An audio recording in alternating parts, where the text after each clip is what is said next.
So let me be clear. There are no grounds of history, religion, ideology, grievance, psychology, politics, economic disadvantage, or personal ambition that will ever justify the murder of children, the kidnapping and the rape of teenage girls, or the slaughter of unarmed civilians, whether for ideology or for some false religious assertion. None.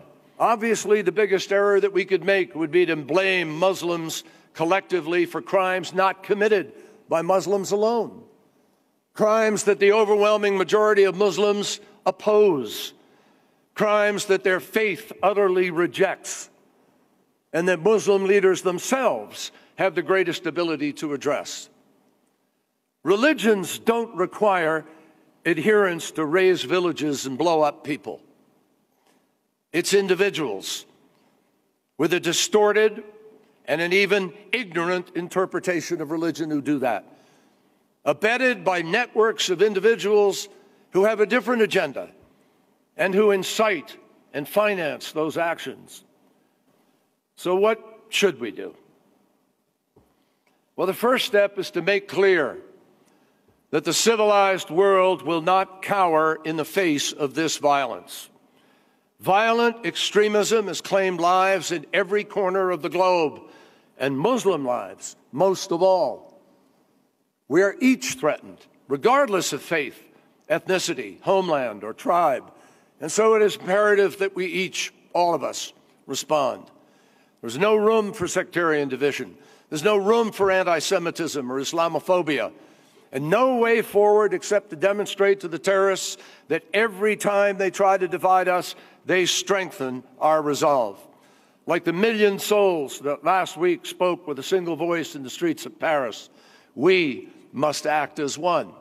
As President Obama emphasized last May in his speech at West Point, we must and we will work constantly to improve the counterterrorism capabilities of our local partners. But ultimately, this fight is not going to be decided on the battlefield.